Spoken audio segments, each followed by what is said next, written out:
It's Kevin Keatsman Uncanceled on 95.7 FM, KCMO Talk Radio. USA, baby, USA. Welcome to Uncanceled on KCMO Talk Radio, 95.7 FM. I'm Kevin Keatsman, and we are going to celebrate the men's hockey win and the glory that followed with their outstanding display of patriotism, their awesome words, their amazing tribute to a fellow hockey player who died 2 years ago from a drunk driver hitting him while cycling, along with his brother, the kids that were on the ice, the celebration in the locker room, the incredulous looks on the Canadian players' faces when they got the silver medals that they did not want, and especially when they handed them little bitty stuffed animals. Oh, my God, I almost died laughing so hard.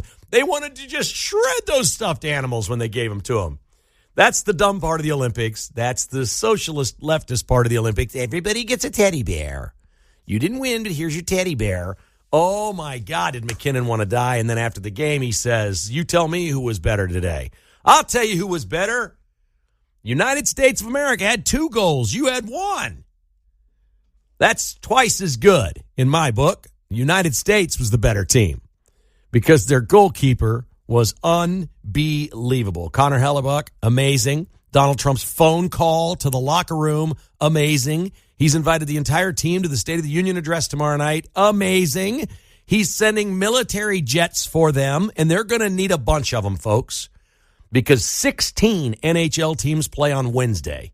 And if those boys are going to the State of the Union address on Tuesday night, and then Trump said something about going back to the White House and getting a tour, would that be Wednesday morning on game day? Are their teams even going to let them? I don't know how they're going to pull this off.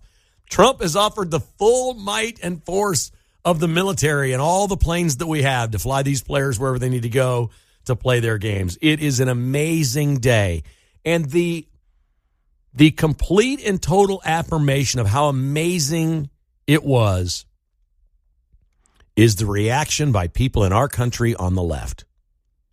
If we've got such a situation in this country, and I'm going to call it a rebellion or a revolution.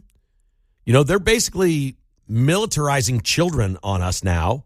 They're taking middle schoolers and high schools and putting them out in the streets to be anti-Trump, anti-ICE, anti-America as part of their educational process. If that's what they're doing in this country, we are living in very unique times, and this is very serious, and they want a revolution. If they watched on the left the United States win the gold in hockey and are triggered by skaters on the ice, hockey players on the ice with flags draped around them, with their teeth knocked out, bleeding all over the place, chanting USA, and Kash Patel being in the locker room, celebrating with the team, if that's triggering them, let me just say this, okay? Not all Americans are equal. We're just not. Not as Americans. We can say all humans are equal if we want. We can try to, nice things up all we want in this world. Americans are not equal. If you're out there literally rooting against your fellow citizens, against them winning because you think it's a victory for Trump, you are sick. You have a problem. The Huffington Post ran a story for such people immediately. It was up like yesterday afternoon after the hockey game. It was like, oh, if you're not feeling good about the flag waving and the USA chanting, you're not alone. Here's your safe space, the Huffington Post. We can all feel crappy about America winning. Because, Trump. I know I get repetitive. Everything on this planet revolves around Donald Trump, not just in the United States. And for our fellow citizens to melt down and hate this because you and I and Mark and John and Pete and everybody like us is just having the time of our lives over this thing. It's not that we don't expect to be great in America, but hockey isn't it. Hockey's not the thing we hang our hat on. The best part of all this, if you really want to get down to it, is you need an opponent you don't like. 1980 was great because the Soviets bad. Well, right now, Canadians kind of bad. Not the people that run it. They want to be affiliated with the European Union, not the United States. We share a giant border with this country. And they don't have the wisdom to say, we should probably stick closer to the United States than any other country on earth. If they're not that smart and they can't figure that part out, I give up on them. I really, truly do. And so here we are playing against Canada, and I can assure you this, and there's a lot of hockey people listening right now. You know this to be true. There is no, don't talk to me about soccer in any one country or baseball or football in America or whatever. There is no more important sport in any country to its people on earth than hockey in Canada. It is their entire identity. And our women's team and our men's team both just beat them in overtime for the gold. You can't. Trump said, you're going to get tired of winning. Well, the Canadians are tired of it. Except those that live in Alberta, they want to become the 51st state. Alberta does. They're working on it, by the way. They're actually working on leaving Canada. This is a wild time to be alive, folks. This stuff is not. The news stories that are happening all over the world are so big and so numerous that I think sometimes we don't realize that we've said, we're witnessing history. No, there's a lot of history going on. The biggest story for us in the United States today is getting no coverage. The television channels are all covering the snow in the Northeast. The hockey team thing is resonating. It's obviously gone viral. Everybody's talking about that. There's almost no reporting on what's happening in Mexico right now. And we did it. I'm just telling you right now, we did it. I'll talk about this more at 10:30 at the bottom of the hour segment. We are behind this. We started a task force about 6 weeks ago. We found this cartel head, and we notified the Mexicans to go get him, and Trump's making Claudia Sheinbaum do this. All hell's breaking loose in Mexico. It could happen here. We'll get into it more later in the show, but everything that's going on right now is something in some way, not for a stranded American in Mexico or whatever, in some way is building towards something better and away from the one world global thing that we've watched over the last decades. And it came to a head after a hockey game that you have American media websites literally trying to create a safe space for people who are becoming unhinged that Team USA won, and they're excited, and oh my God, he's got blood in his mouth, and he broke a tooth, and he's got a flag wrapped around him, and they're chanting USA, and Kash Patel's in the locker room, and the president's calling on the phone, inviting them to the White House and the State of the Union, and it's making people melt down to where they hate the Olympics. Now, I made a very conscious choice early on to not watch Eileen Gu, who's a tremendous skier, tremendous athlete, an American who decided to play for China. For money. I don't respect that. But I'm happy she won medals and did well, whatever. I don't begrudge her that. I'm not going to melt down that the anti-American, what can we call her, communist? Anti-American communist that's playing for China won medals. I don't begrudge her that. She's still an athlete. I'll respect that. I don't have a whole lot in common with her as an American. And I'm guessing she's one of the people that melted down a little bit watching the hockey celebration. And maybe, just maybe, it would be a dish better served cold. Maybe she's thinking to herself, wow, I skied for the wrong team. If I played for America, maybe I'd be part of that. Maybe all these posts and viral videos and everything would be something that she could feel and latch onto. Instead, she stands on the podium and sings the Chinese national anthem. It's amazing. This was an amazing Olympics. It took me a while to get in. Hockey is the best sport in the Winter Olympics. It's better than all the other sports combined. And a lot of them are really good. And they're interesting and entertaining. We'd watch. I can't tell you how much I respect. The figure skaters are unbelievable. The dedication it takes to try to go out and do something perfectly, not well, perfectly. It'd be like being a pitcher for the Royals, and you have to go pitch a perfect game. You can't allow anybody on base today. That's what figure skating is, and you can feel that tension. I mean, these are real competitions and all these things. But hockey, if you're an American, or we used to think if you were a Canadian, you look at that sport and you identify with it, and you say, that's it. That's the American spirit. It's grit, it's toughness, it's brotherhood, it's togetherness, it's sisterhood and togetherness, because we got some badass women playing hockey too. And they're coming to the White House, and they're going to the State of the Union address. I don't know where he's going to put them all. They're going to have to pare this thing down to where there's like 4 or 5 from each team up there, and the rest of them are in the like the grandstand area. I don't know what's going to happen, and I don't know how the NHL is going to accommodate this because that speech is tomorrow night, and they are all playing all over North America on Wednesday. The NHL games start right back up. Simply an amazing day. Did you watch? Are you proud? What's the most fun part for you? I got to be honest, man. I think the pain we inflicted on Canada is maybe just as good as anything else. And I like Canadian people. I do. I got no real issue. But that prime minister they've got and the way they've dealt with Trump and the things that they've said and the way they are, if those French Canadians in Montreal and some of these other people that want to be part of Europe don't like living next door to the United States, well, how about this? How about your hockey teams aren't as good as ours? How does that make you feel?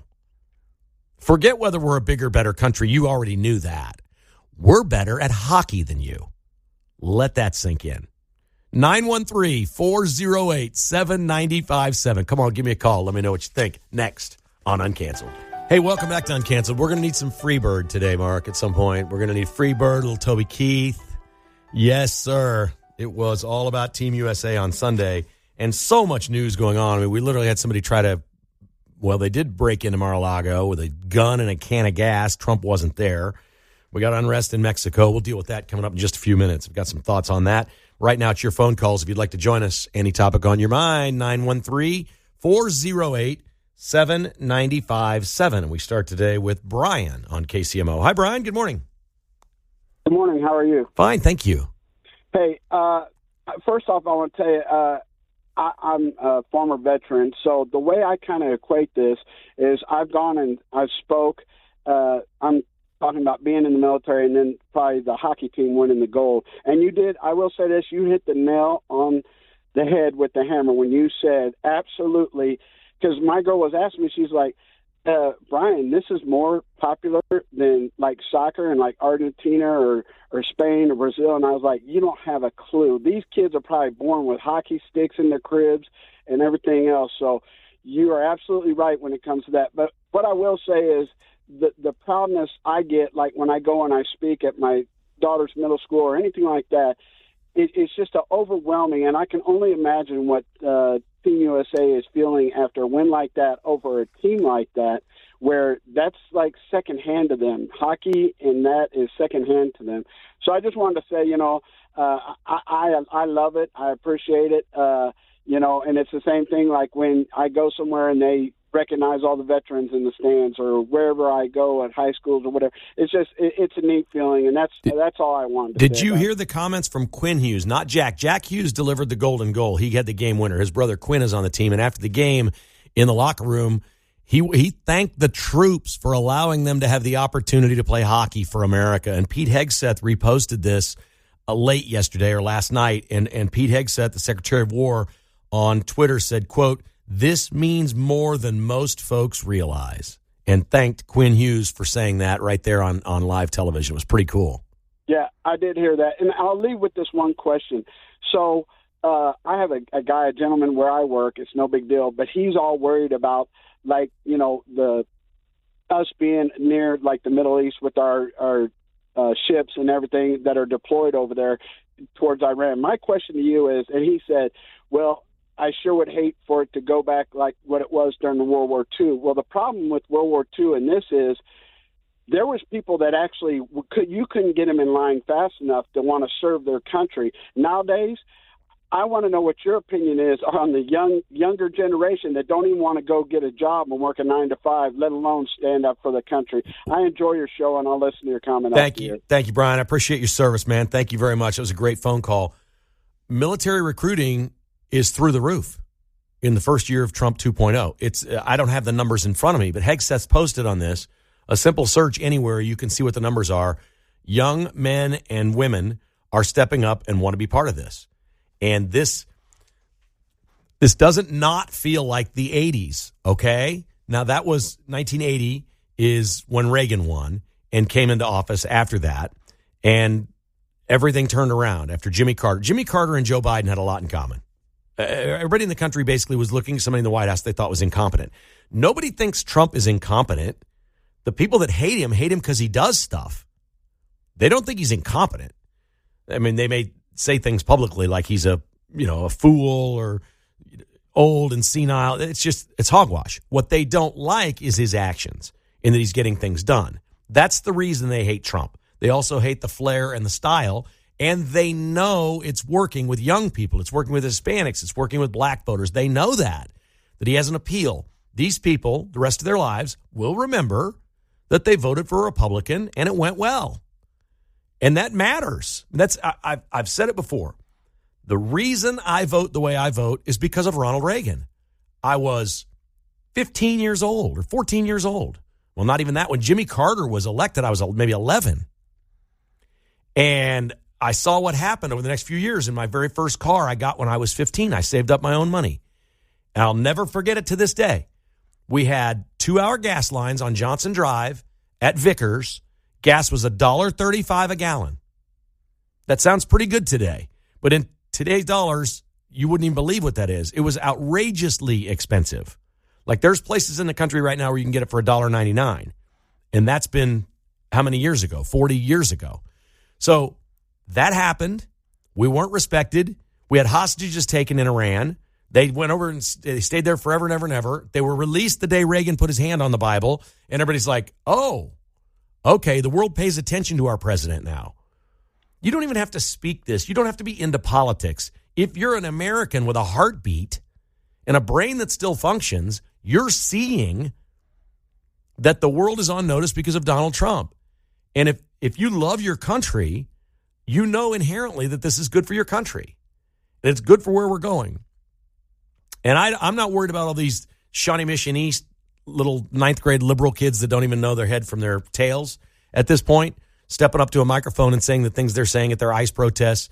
And I'm going to guess if I were in school right now, 16, 17, 18 years old, and I saw these freaks going out here on the sidewalk carrying their ICE signs that, oh, by the way, if they're making those signs with things provided by the school, that should be illegal. And some lawyer listening to this show right now should file a claim and try to find out if this is happening. If they're using markers, Sharpies, cardboard, the sign holder sticks, tape, staplers, anything like that, you can't use school supplies to make ICE signs. This is absurd. But yet they're walking out of class with these signs and walking out into the street. What's going on? Using my tax dollars to make these signs? I don't think so. So the rest of the kids in those schools are looking at these weirdos going, no, man, that ain't right. So they're going to start paying attention. And I think all of this stuff works to the advantage of the United States of America and increasing conservatism in this country, the fundamental founding principles of our land. I think this all works. And it is everything, folks. It is winning a hockey game. And it is the celebration. And it is the viral video of Kash Patel in there, humanizing the FBI for crying out loud. Can you imagine? Who was the last guy? Ray? Christopher Ray? You imagine Christopher Ray in that locker room? Standing off in the corner, looks like Clark Hunt after a Chiefs game, standing back in the background, all quiet. No. Kash Patel, jumping up and down, slamming a Mick Ultra. Let's go. America's back. I'm all in on this, man. I'm just all, you can't have enough winning. You can't. And if it bothers some people in Canada while it's happening, that doesn't bother me at all. I'm pretty much on board with all of it. All right, we have an extremely dangerous situation taking place in Mexico. We will tackle the question next. Is it coming to America? Are there cartel members here? And are they mad that we're involved with this? Next on KCMO Talk Radio. Every house band's worst nightmare. They hate it when you say, Freebird, play Freebird. There's places in Nashville, if you go down on Broadway down there, they say, we'll play anything you want for $5 or, you know, whatever you throw in the kitty. And it's $100 for Freebird. They all say the same thing. It's $100 for Freebird. Don't even ask us. We don't want to play it. We've had too many people ask for it. We don't want to play it. It's their worst nightmare. Everybody's going to be requesting Freebird. Unless Team USA comes into the bar, then they're playing it. They just play it. Just put it on, baby. Yeah, I do. I'd love it. The men's team, that was the women's anthem. They played it on a loop while guzzling champagne after their win at a nightclub after the Olympic gold. The men, it's Courtesy of the Red, White, and Blue by Toby Keith is their theme song, and they played it. And I don't know how many people saw the videos of them, of the chant that they have in their locker room after they beat you, is really tough. It's really alpha male. It's like, it's military style almost. They do a chant and a cadence. It's really, really, really cool. These guys were tough, and it was a great time yesterday. Well, it's a great time any day to be an American, but it was really fun to watch this. Now, it happened on a day where all hell broke loose in Mexico, and there are thousands and thousands of American citizens right now stranded in Mexico. The flights have stopped to and from many airports. The State Department has even issued travel stay in place for Cancun and the area on completely the other side of Mexico. That's the East Coast. The West Coast is where it began yesterday. They had a couple of gunshots fire out at the Guadalajara airport, and everybody panicked. Some travelers ran out onto the tarmac and runways. Some went fleeing out the front door. You saw the panic and the chaos. In Puerto Vallarta, things are burning. Buses are burning. Anything that belongs to the government, right now, the cartels are just setting fire to it. The Mexican government killed El Mencho, who was maybe the most powerful cartel leader in all of Mexico right now, part of what they call the New Jalisco cartel. And the United States had offered $15 million reward for his capture to bring him to the U.S. I thought, and I've thought all along, Trump took out ISIS with precision strikes, and after the midterms, he may do the same thing with the cartels in Mexico. But before you do that, you have to gather all the intelligence and do what it is that you do. Well, they've started, and while we didn't fire any shots, this was all a U.S. task force that set this up. It's only been in business for a few weeks. I'll read this to you. This is from Newsmax today.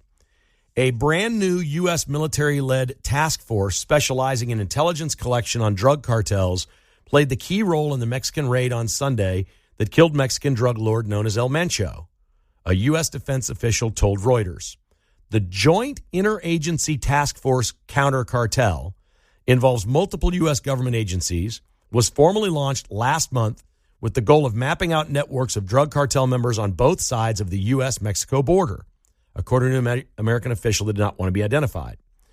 On the condition of anonymity, the official did not offer further details about the task force going forward, and they stressed the raid itself was a Mexican operation. Okay. What we did, according to this official, was collect and compile detailed target package information for El Mencho.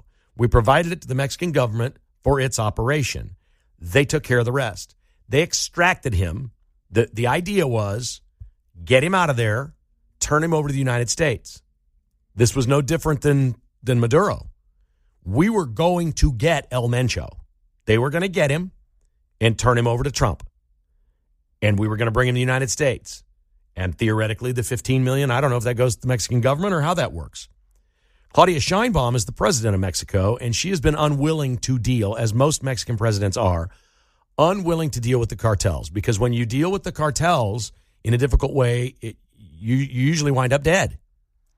So they're clearly going to target her in a new way now like never before. And what they're finding around the country of Mexico is in the different states, the cartels that run the other states are doing the same thing out of respect for El Mencho and the fact that the Mexican government is cracking down on the cartels. Doesn't take much to connect the dots and know that Donald Trump is making this happen.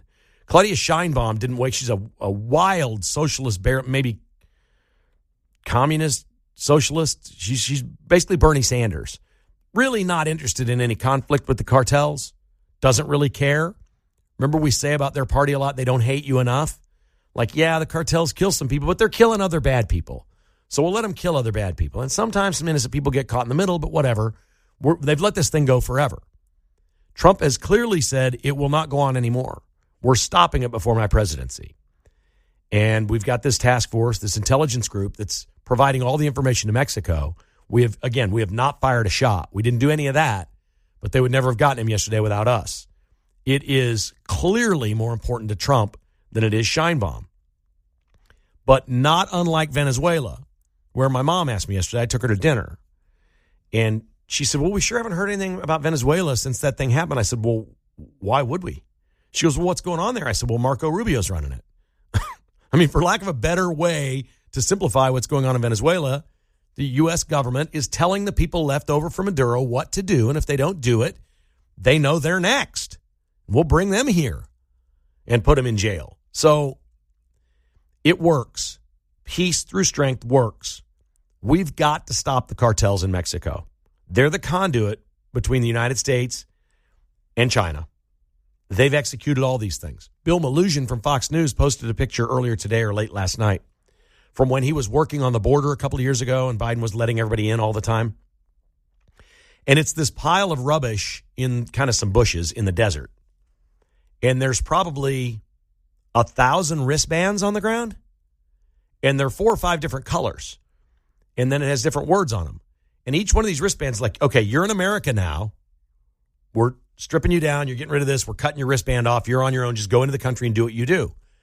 They each signify a different cartel that smuggled those people into this country. This has been a huge problem for us. Fentanyl gets all the headlines, but the human smuggling has just been outrageous. And the atrocities committed against these people, including children and minors. If you want to be upset at Epstein, and what about the pedophiles? Really? How about the cartels? Because it is so awful what they did to so many people as they brought them here and what those people put up with. You know, by the time 14-year-old girls got here, they were pregnant. I mean, it's just unspeakable. It's almost like the media can't report it because it's so bad. Like Americans can't handle what cartels did to these people bringing them here. It's worse than anything you can imagine. And they came by the millions. And the money went by the tens and hundreds of millions to the cartels all throughout Mexico. It was fueled by human trafficking. Yes, they brought drugs in and they sell it here. Yes, that's a dried up area for them. And so is the human smuggling. Trump is cutting them off financially. That's been going on for a year. Now he's got intelligence working with Mexican authorities to take them out. I don't know enough about it, so I'm just throwing a dart here. But it seems to me something this close to us to gather intel in Mexico against the cartel leaders sounds a whole lot easier than going over into Afghanistan and Pakistan and taking out ISIS and terrorists. I could be wrong, but we haven't gone in and done this yet. I've just assumed that what's going to happen after the midterms is Trump's going to start doing drone strikes within about like 50 miles of the border into Mexico, knowing where they are, knowing where the smugglers are, knowing where the people are, that he's going to start hitting some people. But maybe we won't. He'd have to have permission from Sheinbaum. But at this point, if she's doing this part for us, then we don't have to get involved in anything other than intelligence. Let's just get it done. These cartels need to be broken. Now, the Americans in Mexico are stuck. American Airlines has canceled flights. Guadalajara's airport was on lockdown yesterday. The State Department has told everybody to just shelter in place. Don't go outside. Don't go anywhere. You stay where you are. And the hotels are running out of food. This could get really bad. I don't know what will happen. I think there were some more bombings today. I saw some stuff in Puerto Vallarta where they said a Costco on fire today because, you know, why not? I think what happens is there would be police cars or some sort of government vehicles nearby, and they torch those. Molotov cocktails. They just set things on fire is mostly what they're doing now. And if it takes out a Costco with it, it takes out a Costco with it. But for American citizens, you're seeing these videos everywhere. They're looking out the windows of their hotels in Puerto Vallarta, which is a beach resort, and the air is just filled with smoke from all the fires, all the shots, all the things that have happened. Plenty of people have been killed. It's not in any way good. Will our government need to get involved in getting these people home? I don't know. But why? I just asked this question. Why would the cartels stop? If they believe the Mexican government and the U.S. government, with their help, started a war on them, what do you think? They're just going to quit? I don't think they are. I think it's destruction and mayhem, and maybe different than we would think of our civil war here or other civil wars, but I don't know what you'd call it. If you have the Mexican government killing leaders and fighting with cartels, that's a civil war. That's defined as a civil war. They're all Mexicans, and they're killing each other. And this is going to get crazy, folks. I'm telling you. It's already crazy. You've seen it, and it's unbelievable. We've been at this for a month with the task force and got them the information to get the one guy out that we wanted most. El Mencho is what they called him. So we appreciate that excellent work that they did. There's also the side effect of, what if you're traveling to Mexico? I don't think you're going now, but I was looking through this thing today, and I hate to even bring this topic up because it just sounds terrible. But Gracie Hunt was just in Cabo with her boyfriend, Trent Green's son. And they have wonderful photos. And a bunch of them are on this boat. And I've been there, out by the Arch in Cabo, off the ocean. It's off the beach. There's no safety or security or anything out there. This looks like a rented boat. Somebody took the picture. It looked like almost like one of those tourist boat kind of things. I can't imagine Gracie Hunt doing that. But does she have any security with her? She's posting these things almost live every day, where she is and what she's doing. I'll give you my personal belief. I don't know anything, but my thought is, I think Nancy Guthrie is dead and buried in Mexico. And I think it went wrong. And I think they sent somebody, and the cartels are involved. And it was so close to the border. Let's go do this. Let's hold a ransom. Well, she's not alive now. I think they buried her, and I don't think they're ever going to find her. Maybe I hope I'm wrong. I hope she's alive, and it's just some wacko, and we can get her back. I'm all in on that. It seems too close to the border to not believe that is an international thing. It's just too random for me that, 50 miles from the border is where this happened. Okay. No, that doesn't seem like that to me. What are people like Gracie Hunt doing in Mexico, posting pictures, showing them the resort you're at, where you are? I know somebody that lives in Kansas City that was held by the cartel for 1.5 years in Mexico, beaten to a pulp, run over by a car, family in America extorted for money. It happens all the time.